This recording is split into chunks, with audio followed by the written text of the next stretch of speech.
سمع اللہ قول التي تجادلك في زوجها، بے شک اللہ نے سنی اس کی بات جو تم سے اپنے شوہر کے معاملے میں بحث کرتی ہے۔ اس آیت مقدسہ کے اندر زہار کے حوالے سے بتایا گیا۔ پہلے یہ سمجھ لیں کہ زہار ہوتا کیا ہے۔ کہتے ہیں زہار اس کو کہا جاتا ہے کہ اپنی بیوی کو محرمات نسبی یا رضائی کے کسی ایسی عضو سے تشبیہ دی جائے جس کو دیکھنا حرام۔ آسان الفاظ میں یوں سمجھ لیں، بیوی کو اس کے کسی ایسے عضو کے حوالے سے تشبیہ دینا جو محرمات نسبی، یعنی ایسی محرمات رشتے جو آپ کے نسب سے آپ پر حرام یا حرمت رضاعت کی وجہ سے حرام ہیں، ان کے کسی عضو کے ساتھ تشبیہ دے دینا۔ مثلا شوہر کا اپنی بیوی کو کہنا کہ تیری پیٹھ ایسے ہے جیسے میری ماں کی، اور ماں یہ حرمت نسب سے جو ہے نا وہ حرام، یعنی ماں سے کبھی بھی کسی بھی صورت میں قیامت تک کے لیے نکاح نہیں ہو سکتا۔ اسی طرح جو رضائی رشتے ہیں، دودھ جس ماں کا دودھ پیا گیا اس کے ساتھ، تو وہ بھی آپس میں چونکہ بہن بھائی ہے اس میں، تو وہاں بھی ایسے ہی۔ بہرحال کسی بھی ایسے رشتے کے ساتھ جو محرم رشتہ ہے، اس کے کسی بھی عضو کے ساتھ عورت کے حوالے سے اس کو اپنی بیوی کے ساتھ تشبیہ دے دینا، اس کو کہتے ہیں زہار۔ مثال میں نے آپ کو دے دی کہ شوہر کا اپنی بیوی کو یہ کہنا کہ تیری پیٹھ میری ماں کی طرح یا بہن کی طرح یا پھوپھی کی طرح یا خالہ، چونکہ یہ سارے وہ رشتے ہیں جو محرم رشتے ہیں، اس کو کہا جاتا ہے زہار۔ پھر اسی طرح آگے بھی انہوں نے مثال دی، کہتے ہیں نصف بدن میری ماں کی پیٹھ یا اس کے پیٹ یا اس کی ران یا میری بہن یا پھوپھی یا دودھ پلانے والی کی پیٹھ یا پیٹ کے مصر ہے، تو ایسا کہنا زہار۔ یہ ساری ایگزامپل دی۔ اصل میں اس کا شان نزول یہ ہے، حضرت خولہ بنت ثعلبہ اوس بن صامت کی زوجہ تھی۔ کسی بات پر اوس نے ان سے کہا کہ تو مجھ پر میری ماں کی پشت کی مثل ہے، ہو گیا زہار، ٹھیک ہے جی، تشبیہ دے دی ماں کی پشت کے ساتھ۔ اور یہ کہنے کے بعد اوس جو ہے ان کو ندامت ہوئی، اور یہ کلمہ زمانے جاہلیت میں طلاق تھا۔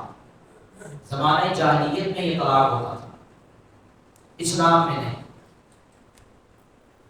اوس جو ہیں انہوں نے کہا کہ میرے خیال میں تو مجھ پر حرام ہو گئی۔ اب یہ جو خولہ تھی، صحابیہ تھی، سید عالم صلی اللہ تعالیٰ علیہ وآلہ وسلم کی خدمت میں حاضر ہو کر تمام واقعات عرض کیے، اور عرض کیا کہ میرا مال ختم ہو چکا، ماں باپ گزر گئے، عمر زیادہ ہو گئی، بچے چھوٹے چھوٹے ہیں، ان کے باپ کے پاس چھوڑ دوں تو ہلاک ہو جائیں، اپنے ساتھ رکھوں تو بھوکے پا جائیں، کیا صورت ہے کہ میرے اور میرے شوہر کے درمیان جدائی نہ ہو؟ سید عالم صلی اللہ تعالیٰ علیہ وآلہ وسلم نے فرمایا کہ تیرے حوالے سے میرے پاس کوئی حکم نہیں، یعنی ابھی تک زہار کے متعلق کوئی حکم نازل نہیں ہوا۔ ہاں، وہ جو زمانے جاہلیت کا تھا وہ ایک الگ چیز، اسلام کی تعلیمات میں ابھی تک اس کا حکم نازل نہیں ہوا۔ دستور قدیم یہی کہ زہار سے اور طلاق ہو جاتا ہے۔ عورت نے عرض کیا یا رسول اللہ، اور اس نے طلاق کا لفظ نہیں کہا، میرے بچوں کا وہاب ہے، مجھے بہت ہی پیارا ہے، اسی طرح وہ بار بار عرض کرتی ہے۔ آج کے معاشرے کی طرف نظر دوڑائی جائے، چلے اس وقت پہ یہ واضح طور پر کنڈیشن تھی، اور قربان چاہیں گے وہ ہستیاں ہیں، ٹھیک ہے، صحابہ کرام علیہ رضوان کی اور صحابیات کی، جن کی وجہ سے اللہ نے ہمارے لیے آسانیاں پیدا کی، تو ہم ان ہستیوں کو خراج تحسین پیش کرتے ہیں، اور یہ وہ ہستیاں جو ہمارے ایمان کا حصہ ہیں۔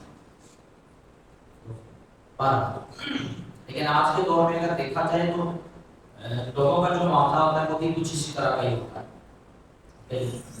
انہوں نے طلاق دینے کے بعد سوچنا ہوتا ہے، انہوں نے غلط قدم اٹھانے کے بعد مشورہ کرنا ہوتا ہے کہ اب ہم کیا کریں، اس کا کیا حل ہے۔ تو اسی لیے علماء، اور ظاہری بات ہے ہر شخص ہی اس حوالے سے، میں نے خود بھی کئی دفعہ یہ عرض کیا کہ جب بھی بیٹے کا بیٹی کا نکاح ہے، انہیں نکاح کے مسائل بتائے جائیں، سکھائے جائیں، ٹھیک ہے جی، باقاعدہ طور پہ، جتنے بیوٹی پارلر چ 1 گھنٹہ 2 گھنٹے لگ سکتے ہیں اتنے مسئلے سیکھنے واسطے بھی گھنٹہ 1.5 لگ سکتا ہے، کرنا چاہیے، ٹھیک ہے نا جی۔ بعد میں پھر زندگیاں دونوں کی خراب ہوتی ہیں، تو پھر وہ کبھی ادھر بھاگتے ہیں کبھی ادھر بھاگتے ہیں، اور صرف اس چکر میں ہوتے ہیں دیکھیں جی فلانی جگہ تو سامنا بنانا تو کیا خراب ہوئی، پھر یہ معاملہ ہوتا ہے۔ تو اس لیے بجائے اس کے کہ کبھی ادھر بھاگے، کبھی کسی کے پاس جائیں، کبھی کسی کے پاس، اور یہ وہ تلاش کرنے کی کوشش کریں کہ کتوں سامنے ایک فتوا لاپتی پاس ایک دفعہ کے طلاق کی، ٹھیک ہے جی۔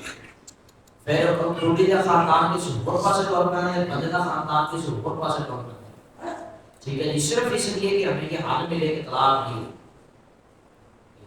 لیکن وہ کیا ہوتا ہے کہ ساری زندگی معاملات ہو اسی طرح کی رہتے ہیں، اور معاذ اللہ اس طرح کی سچویشن ہو کہ طلاق واقع ہو چکی ہو، اس کے باوجود کوئی معاملات ہیں ساتھ ہونے کے اور وہ سارا، تو پھر قیامت تک کے لیے تو جب تک زندگی ہے تو وہ تو پھر سدھار ہوتا رہتا ہے۔ تو اس لیے ان معاملات کو سیریسلی لیا جائے، اور جس وقت نکاح ہے اس سے پہلے ان مسائل کو سیکھا جائے، تاکہ آپ کے بچوں کی آنے والی جو زندگی ہے اس ان کو یہ پتا ہو کہ ہم نے کوئی بھی قدم اٹھانا ہے، کوئی لفظ بولنا ہے، کوئی گفتگو کرنی ہے، تو ہم نے اس چیز کو مد نظر رکھنا۔ بہرحال وہ بار بار عرض کرتے رہی حضرت خولہ بنت سالبہ، اور جواب حسب خواہش نہ پایا تو آسمان کی طرف سر اٹھا کر کہنے لگی، یا اللہ میں تجھ سے اپنی محتاجی اور بے کسی اور پریشان حالی کی شکایت کرتی، اور اپنے نبی پر میرے حق میں ایسا حکم نازل فرما جس سے میری مصیبت رفع ہو۔ حضرت ام المؤمنین عائشہ صدیقہ رضی اللہ تعالی عنہا نے فرمایا، خاموش ہو، دیکھو چہرہ مبارک رسول کریم صلی اللہ تعالی علیہ وسلم کا آثار وحی ظاہر ہیں۔ جب وحی پوری ہو گئی تو فرمایا اپنے شوہر کو بلا۔ اوس حاضر ہوئے، حضور علیہ السلام نے ان کو یہ آیت پڑھ کے سنائی۔ اس آیت کی خوبصورتی دیکھنا، الفاظ کا جو ہے نا چناؤ، یعنی فلسفہ کلام قرآن کا وہ کیسا ہے، کہتے ہیں قد سمع اللہ، بے شک اللہ نے سنی اس کی بات، تو ویسے ہی سنتا ہے، لیکن یہاں دیکھیں کہ روحانیت کتنی ہے الفاظ کے اندر۔ فرمایا کہ اللہ نے سن لی اس کی بات جو تم سے اپنے شوہر کے معاملے میں بحث کرتی ہے، وتشتکی الی اللہ، اور اللہ سے شکایت کرتی ہے، واللہ یسمع تحاورہما، اور اللہ تم دونوں کی گفتگو سن رہا ہے۔ اللہ، اچھا جی، اب اس کے بعد جو ہے نا وہ زیار کے بعد سے اس کا کفارہ بیان کیا ہے، کہتے ہیں من الذین یظاہرون من نسائہم ثم یعودون لما قالوا فتحریر رقبہ، اور وہ جو اپنی بیویوں کو اپنی ماں کی جگہ کہیں پھر وہی کرنا چاہیں جس پر اتنی بڑی بات کہہ چکے، تو ان پر لازم ہے کہ وہ ایک پردہ آزاد کریں۔ پردہ کہتے ہیں غلام، ایک غلام آزاد کریں سب سے پہلے، من قبل ان یتماسا، قبل اس کے کہ ایک دوسرے کو ہاتھ لگائیں، یعنی اب اگر زہار والی سچویشن پائی گئی تو اس سے پہلے کہ میاں بیوی ایک دوسرے کو ٹچ کریں، اس سے پہلے بھی یہ کفارہ ادا کرنا ہے۔ سب سے پہلا کیا کہ غلام آزاد کریں، اس وقت تو ہو چکی سچویشن نہیں ہے غلام آزاد کریں۔ اگلی بات فرمایا فمن لم یجد، پھر جسے پردہ نہ ملے یعنی غلام نہ ملے، فصیام شہرین متتابعین من قبل ان یتماسا، تو لگاتار 2 مہینے کے روزے رکھے قبل اس کے ایک دوسرے کو ہاتھ لگائے۔ تو پردہ نہیں ملا، غلام نہیں ہے، تو 2 ماہ کے مسلسل روزے رکھے، اور روزے کی ترتیب جو ہونی چاہیے وہ جو ہے نا وہ ایک کے بعد دوسرا، بیچ میں گیپ نہیں ہونا چاہیے، بلکہ یہاں پر بھی موجود ہیں، کہتے ہیں کہ ان 2 مہینوں کے درمیان نہ رمضان آئے، نہ 5 دنوں میں سے کوئی دن آئے جس کا روزہ ممنوع ہے، اور نہ کسی عذر سے یا بغیر عذر کے درمیان سے کوئی روزہ چھوڑا ہے۔ اگر ایسا ہوا تو جو پچھلی ترتیب تھی وہ ختم ہو گئی، یعنی اگر رمضان بیچ میں آ گیا تب بھی ممنوع دن تھا اس کا روزہ رکھ لیا تب بھی وہ پچھلی ترتیب ختم ہو گئی، دوبارہ سے 2 ماہ کے روزے رکھے۔ آگے فرمایا فمن لم یستطع، پھر جس سے روزے بھی نہ ہو سکیں، فاطعام 60 مسکینا، تو 60 مسکینوں کا پیٹ بھرنا۔ یعنی 60 مسکینوں کو کھانا کھلانا، یہ زہار کے کفارے کو بیان کیا۔ ذالک لتؤمنوا باللہ ورسولہ، یہ اس لیے کہ تم اللہ اور اس کے رسول پر ایمان رکھو، وتلک حدود اللہ، اور یہ اللہ کی حدیں۔ دنیا کے اندر مسلمان کو، ٹھیک ہے جی، انسان کو ایویں نہیں بھیج دیتا گیا، ان کو ذمہ داریاں دے کے بھیجا گیا، اس ذمہ داریوں کو اس نے پورا کرنا ہے، ٹھیک ہے جی۔ اور رشتوں کے حوالے سے بھی اس کو ذمہ داریاں دی گئی، بیوی یا دوست کا رشتہ ہے، اولاد ہے تو اس کے حوالے سے، ماں باپ ہے تو اس کے حوالے سے، اور ان ساروں کے حقوق کے حوالے سے بھی پوچھا جائے گا۔ ماں باپ کا علیحدہ حق ہے، بیوی کا الگ حق ہے، اولاد کے الگ سے حقوق ہے، ٹھیک ہوگا جی۔ شادی کے بعد اکثر یہ ہوتا ہے کہ معاملات تھوڑے سے بدلتے ہیں، تو پھر وہ بعض اوقات یہ ہوتا ہے کہ ہماری پوری کی پوری طرفداری ماں کی طرف ہو جاتی ہے، بیوی بچوں کے معاملات الگ ہو جاتے ہیں، ختم ہی ہو جاتا ہے، اینڈ ہی کر دیتے ہیں، یہ بھی غلط ہے۔ یا پھر یہ کرنا کہ ہم سارے کا سارا ایک معاملہ جو ہے وہ طرفداری بیوی بچوں کی طرف کریں، والدین کو چھوڑ دیں، یہ بھی غلط ہے۔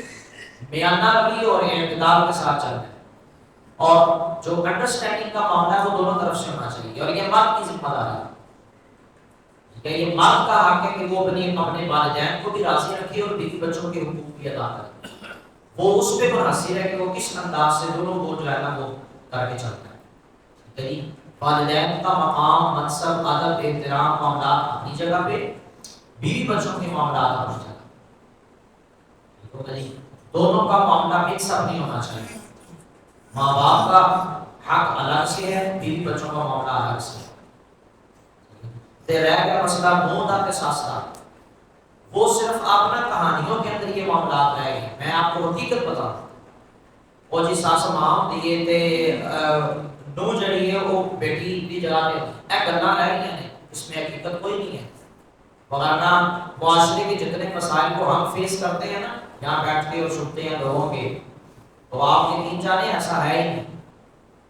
تو جس دن ساس ماں بن گئی اور بہو جو ہے وہ بیٹی پر آ گئی تو سمجھ لو مسئلے آپ حل ہو گئے، جبکہ ایسا نہیں ہوتا۔ اللہ کرے ایسا ہو کہ ساس جو ہے وہ واقعی ماں کا درجہ رکھے، اور بہو جو ہے وہ اپنی بیٹی، کیونکہ اپنی بیٹی یاد پڑے کہ اٹھے نا دیسی کہنے کوئی گل تھکی ہوئی کدے سو گئی سی تے نو اٹھ پڑے نا 11 بجے، تو ہماری باتوں کا انداز مختلف ہوتا ہے۔ یہ معاشرے کا عالم ہے، ٹھیک ہے جی۔ اس لیے ہر حق اپنا رشتے کو اس کا اپنا حق دے جو اس کا ہے، پراپر طور پہ سیٹسفائی رکھنا، یہ آپ کی ذمہ داری۔ اور والدین کی طرف سے بھی اگر اس طرح کا معاملہ ہوتا ہے، چونکہ والدین کی طرف سے بھی بعض بات یہ ہو جاتا ہے، اور ٹھیک ہے آپ کو نہیں کہا رسی دیکھی جائے گی، تو یہ بھی حال نہیں ہے، بسا اوقات ایسے بھی ہوتا ہے، تو والدین کو بھی چاہیے کہ وہ اس معاملے میں نا ہاتھ تھوڑا سا ہوگا رکھیں۔ اگر وہ اتنی زیادہ سختی کریں گے اور یہ سارے معاملات کریں گے تو پھر باقی رہے گا مسئلہ خدمت کا، وہ اپنی جگہ پہ صحیح بات ہے، وہ بیٹے کی ذمہ داری ہے، اس نے کرنی کرنی۔ اور ہمارے معاشرے کے اندر تو یہ معاملہ بن چکا ہے کہ کچھ اس طرح ہوتا ہے کہ ان کو اپنے طور پہ اپنے حقوق یاد ہوتے ہیں اور بہو کو اپنے طور پہ اپنے حق یاد ہوتے ہیں، ٹھیک ہے۔ دونوں نے جب واری آتی ہے کچھ لوگ کہتے ہیں جی دیکھو جی یہ تو حق ہے، ساری خدمت کرنا ہے، ساری خدمت نہیں کرنا، تو جب بڈھی کو کچھ ہوتا ہے جی جاؤ میرے تو خدمت لازم ہی نہیں ہے، میں کتنے لکھ گیا کہ خدمت کرنی ماں پیو کی، ٹھیک ہے جی۔ تو دونوں طرف سے اس لیے میانہ روی صلہ رحمی یہ سب سے بہترین چیز ہے، اور یہ رسپانسبلٹی کس کی ہے؟ مرد کہ یہ بندے کو چاہیے کہ وہ اپنے والدین کو سیٹسفائی کرے، لیکن محبت سے، پیار سے، شفقت سے، جس طرح بھی ہو سکے، ٹھیک ہے۔ غلطی کوتاہی ہوئی بڈھی کی طرفوں بھی ہوئی، بندے کا کام بنتا ہے کہ وہ معذرت کرے، نہیں اما جی اس طرح نہیں، اس طرح چلو جی ہو گیا، وہ چھوڑو تسی، میں معذرت کرتا ہوں، ٹھیک ہے۔ سیٹسفائی کرنا ہے، ان کو خوش رکھنا ہے، ٹھیک ہے، صلہ رحمی کرنی ہے، محبت ہے، سلوک ہے، اتفاق ہے، تو یہ ساری چیزیں اس کا کام بارہ۔ یہ چند باتیں اس لیے تھی کہ یہ ضروری تھی معاشرے کے، آپ یقین کریں قرآن مجید کے اندر جب احکامات نازل ہوئے ہیں نا، تو سب سے زیادہ حقوق جس حوالے سے نازل ہوئے ہیں وہ ازدواجی زندگی ہے۔ کیوں؟ اس لیے کہ یہ وہ تعلق ہے کہ جس سے رشتے قائم ہوتے ہیں، خاندان بنتے ہیں۔ جب طلاق والا معاملہ ہوتا ہے تو سر دو بندے نہیں الگ ہو رہے ہوتے، دو خاندان بچھڑتے ہیں، اور پھر آگے سے ان خاندانوں کے جتنے نوابی تھے وہ خراب ہوتے ہیں جی۔ مکانہ تو آپ پتہ نہیں سمجھ رہا ہوتا ہے، کوئی گل نہیں، بندہ کو نہیں سکتا سارے جڑی اولاد سے ہوگا کہ اصول سے کال کو بچنا کا رشتہ ہونے کے کہتے کی کیا جائے گا، باپ کی طرح اس کا کیا کرتا تھا، کیا ہوا تھا، یہ ساری وہ چیزیں ہیں جو پھر بعد میں عرف کے حوالے سے مسائل جو ہے نا وہ کرتی ہیں۔ تو اس لیے چھوٹی موٹی معاملات، گفتگو، باتیں اس طرح ان کی وجہ سے طلاقیں ہونے لگی تو پھر میں نے آپ کو پیچھے ایک دفعہ بتایا تھا پنجاب سطح پہ جو طلاق کی شرح کاؤنٹ کی گئی ہے وہ 20,000 کے قریب ہے۔ 40,000 خاندان اجڑے پنجاب میں، یہ طلاق کی شرح ہے۔ صرف کیا وجہ ہے؟ دین سے دوری کا نتیجہ، نہ سیکھا جاتا ہے نہ سکھایا جاتا ہے۔ کڑیے تھے انہیں پڑھ لیا، ایم فل کر لیا، انہیں پی ایچ ڈی کر لی، انہیں فلانا کورس کر لیا، فلاں کر لیا، اسکول پڑھ لیے، کالجاں یونیورسٹیاں پتہ نہیں کیا کچھ کر لیا، نہیں سیکھا تو دین نہیں سیکھا۔ تو منڈے کا معاملہ دیکھو جو بھی ہے جی، کماؤں کی سی، کھاتا کی سی، کرتا کیا تھا، آتا کیا تھا، جاتا کیا، سب کچھ دیکھ لیا ہم نے، نہیں دیکھا تو یہ نہیں دیکھا یار اللہ رسول کا نام یہ نبھانا آتا ہے کہ نہیں، یہ نماز روزہ بھی کرتا ہے کہ نہیں کرتا۔ بڑی خوبصورت حدیث پاک ہے صحیح مسلم شریف کی، حضور علیہ السلام نے فرمایا کہ نکاح کرنے میں یہ چیز دیکھی جاتی ہے، جب عورت سے نکاح کیا جاتا ہے تو اس کی 3 چیزوں کو دیکھا جاتا ہے۔ نمبر 1 اس کا حسن، نمبر 2 اس کا نسب، اور نمبر 3 فرمایا اس کی سیرت۔ حضور علیہ السلام نے فرمایا تم سیرت دیکھنا تمہیں دونوں ہی مل جائیں گے، یعنی سیرت دیکھ کے نکاح کرو گے تے حسن تے نسب انہیں اتنے نہیں چھاٹنا، وہ نال ہی لے کے آئے، لہذا آپ نے جس چیز کو نوٹس کرنا ہے تو اس کی سیرت ہے۔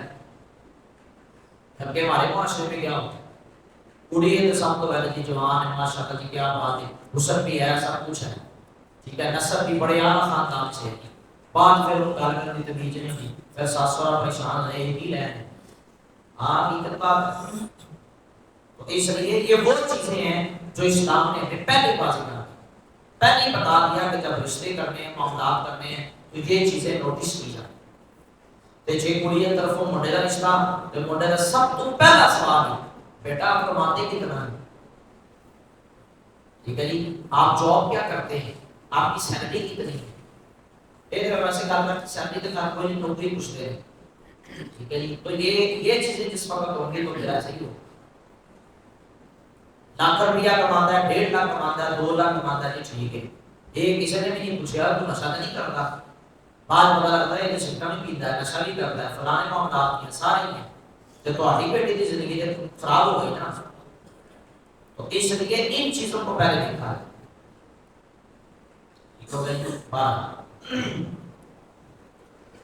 تو یہ کفارہ زہار کے حوالے سے بیان آگے چل کر فرمایا لا تجد قوما يؤمنون بالله واليوم الاخر يوادون من حاد الله ورسوله، تم نہ پاؤ گے ان لوگوں کو جو یقین رکھتے ہیں اللہ اور پچھلے دن پر کہ دوستی کریں ان سے جنہوں نے اللہ اور اس کے رسول سے مخالفت۔ یاد رکھیں دوستی اس کی ہے جو اللہ اور اس کے رسول سے پیار کرتا، جو اللہ اور اس کے رسول سے محبت کرتا، دوستی اس کے ساتھ لگائی جائے، ایسے شخص کے ساتھ دوستی نہ رکھی جائے جو اللہ اور اس کے رسول کا مخالف ہے، اور ایسا ضرور مطلب ہونا چاہیے، ہمیں اس چیز کے بارے میں پتہ ہونا چاہیے۔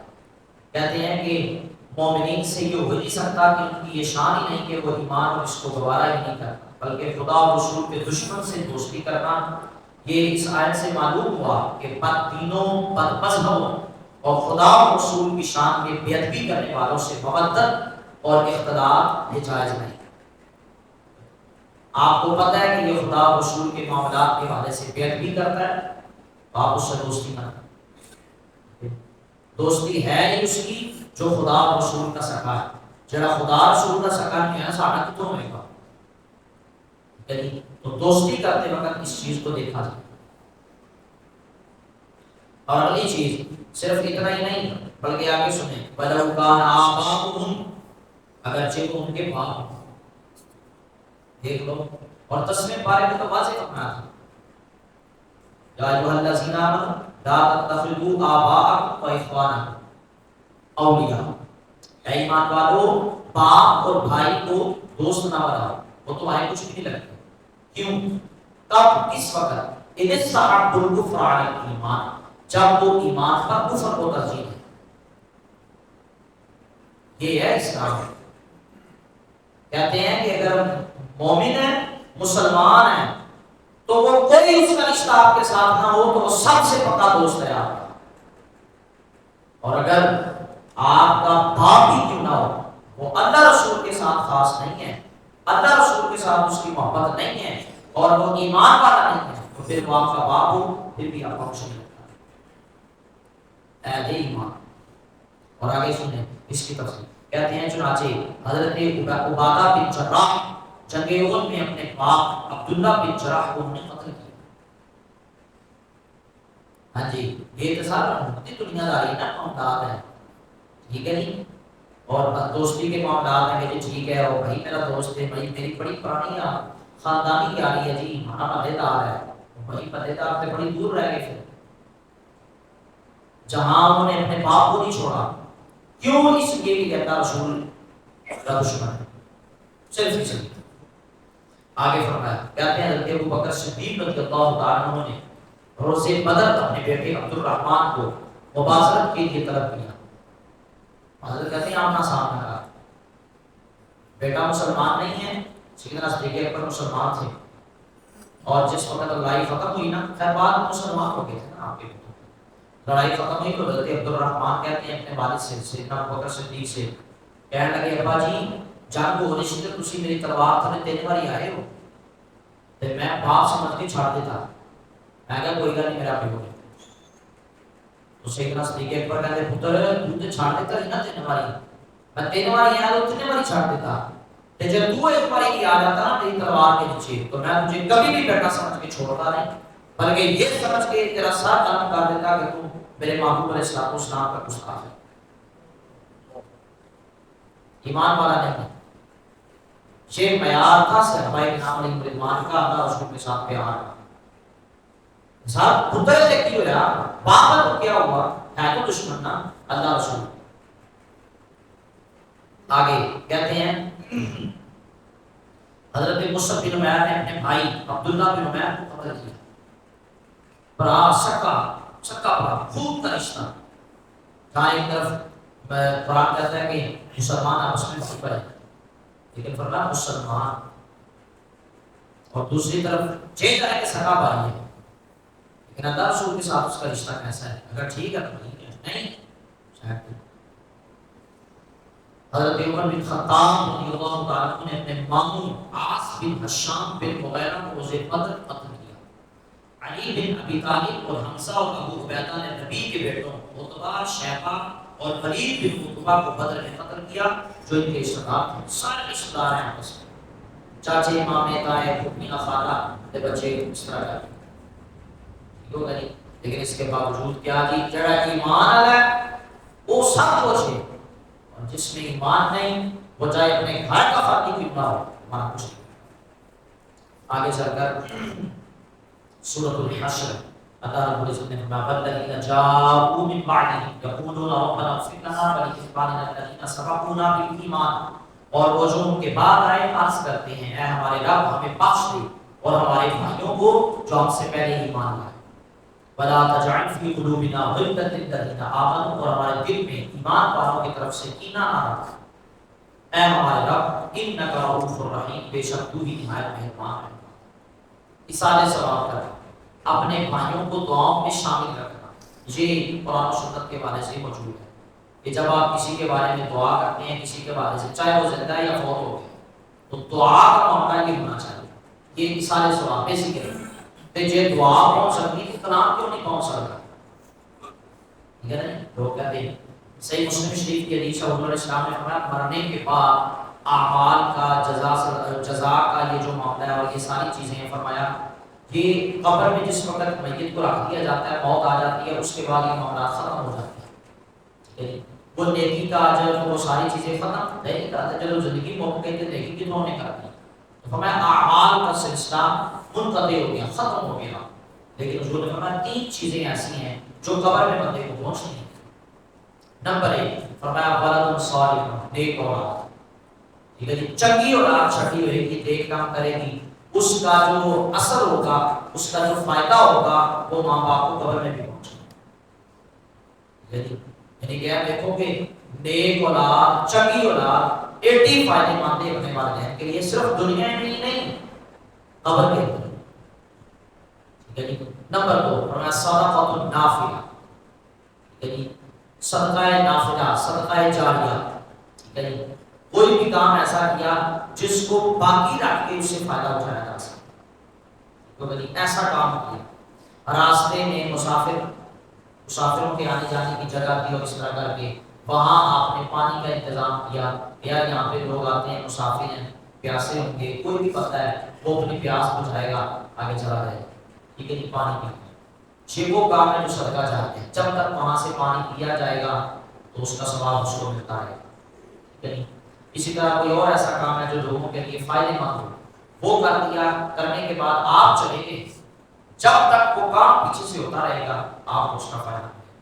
اور نمبر 3 پہ فرمایا علم نافع، ایسا علم جو نفع دینے والا علم ہو، آپ نے وہ لوگوں کو سکھایا، اس نے پھر آگے سکھایا، کرتے کرتے کرتے وہ جو آپ نے سکھایا تھا اس کا ثواب بھی آپ کو ملے، تو نہیں علم نافع کی اتنی اہمیت ہے ان تین چیزوں تے جی سارے سب اپنا نیک اولاد کا جو کیا ہوا عمل ہے وہ والدین کو پہنچ سکتا ہے، ٹھیک ہے جی، اس کے بعد صدقہ جاریہ بھی پہنچ جاتا ہے، علم نافع بھی پہنچ جاتا ہے، تو دعا کی کیوں نہیں پہنچتی، جتنے اور دن شہاں پہنچ جاتی ہیں اتنے سارے ثواب بھی پہنچ جاتے ہیں، تے پہنچانا بندے نے نہیں، اللہ نے، ہم نے اپنے بھائی مسلمان بھائی کے لیے دعا کی ہے تو پھر ضرور وہ اس کو پہنچے، یعنی جہاں یہ تین چیزیں پہنچ جاتی ہیں نا وہاں اس کے حق میں جو ہاتھ اٹھتے ہیں دعا کے لیے وہ بھی پہنچ جاتے ہیں۔ حضور نے فرمایا جو میت ہوتی ہے نا وہ ایسے ہوتا ہے جیسے دریا کے اندر، نہر کے اندر یا پانی کے اندر کوئی شخص ڈوبتا ہوا اپنے ہاتھ ہلا رہا ہے، ٹھیک ہے جی،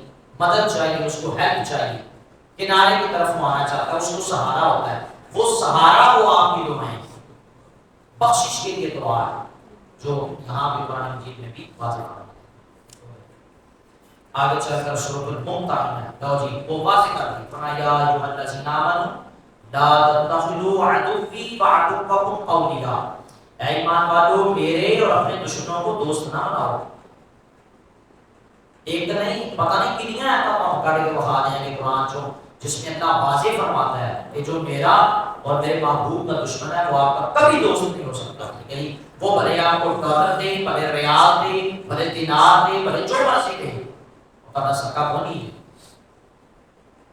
ٹھیک ہے جی۔ پچھلے دنوں خبر ملی کہ وہ مطلب اسرائیل کے ساتھ ہمارے معاملات ہونا شروع ہو گئے، ٹھیک ہے جی، تو یہ وہ چیزیں ہیں کہ جس وقت ہم ان کو ہلکا سمجھ کے معاملات کریں گے پھر آگے چل کر ہمارے لیے دشواری ہوگی، پھر دشواری تو سارے واسطے یہی پڑی ہے، حقیقت بات ہے 75 سالوں میں ہمارے لیے دشواری نہیں ہوتی گئی، آسانیاں نہیں ہوئی، کیوں؟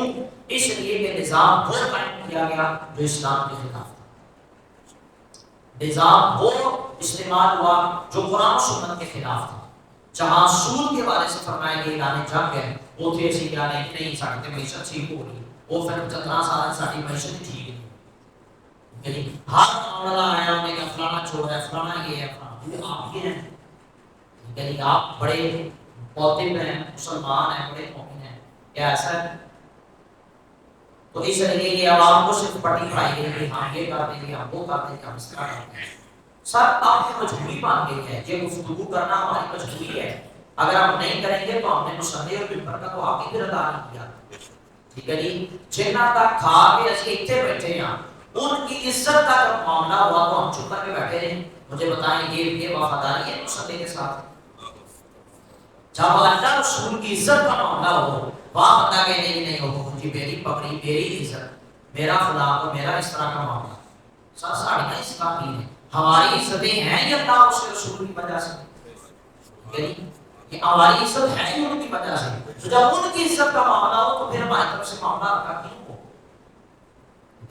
جب اللہ کی حدود پر معاملات ہوں اور بندہ مومن خاموش ہو کے دیکھتا ہے، اسی لیے جب جبریل امین نے عرض کی یا اللہ فلاں بستی میں تو وہ تیرا نیک بندہ بھی ہے، جب عذاب کا حکم بخاری شریف کی حدیث ہے تو عرض کیا نا وہ تو تہجد گزاری کرتا ہے، نفل پڑھتا ہے، نمازیں پڑھتا ہے، اس کو کیوں عذاب دیا جائے؟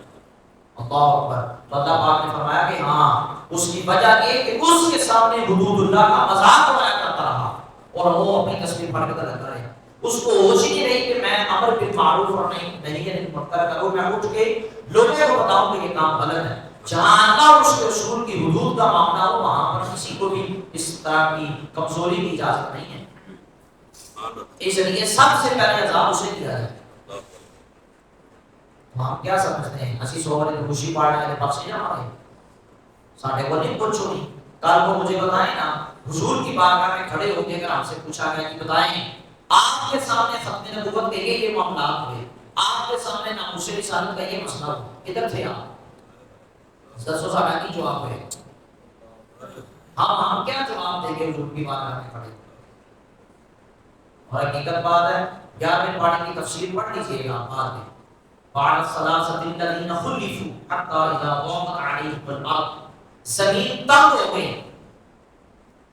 صحابہ کرام کی رضوان کا معاملہ ٹھیک ہے جی۔ کعب بن مالک، براء بن نبی، یہ 3 وہ صحابی تھے جو غزوہ تبوک کے موقع پر پیچھے رہ گئے۔ نبی علیہ السلام واپس تشریف لائے، حضور نے پوچھا آپ کیوں نہیں آئے؟ بڑی توجہ سے سننے والی بات ہے۔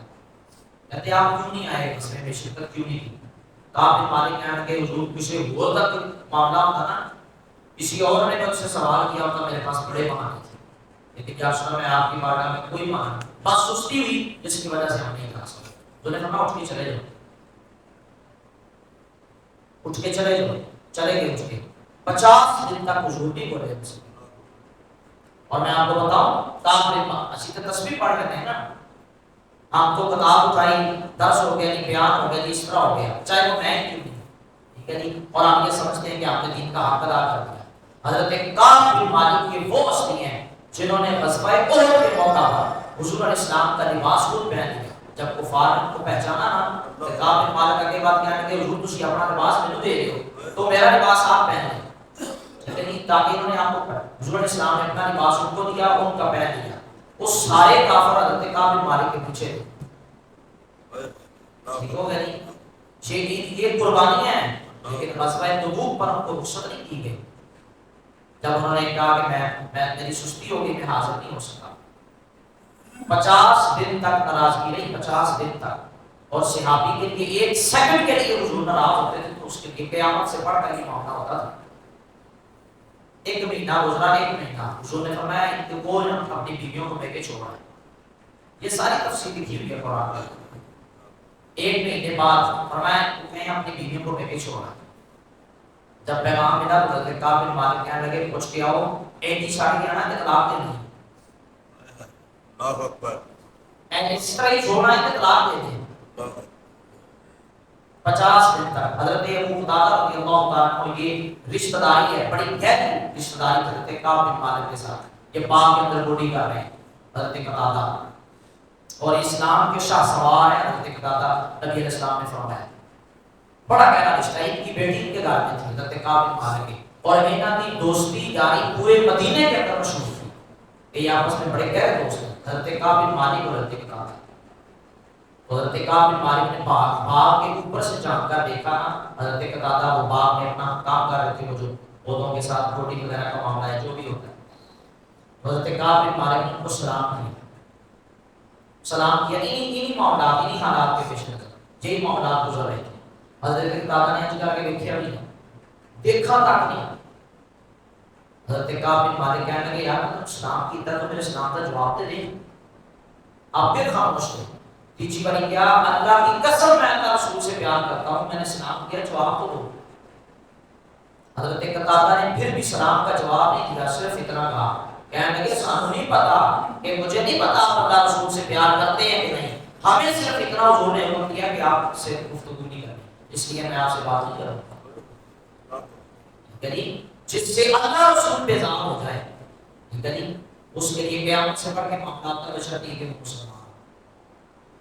تو جی 50 دن کے بعد اللہ نے قرآن کی آیات نازل کی، اللہ کی طرف سے ان کو معافی ملی، پھر جا کر حضور علیہ السلام نے ان کو معاف کیا۔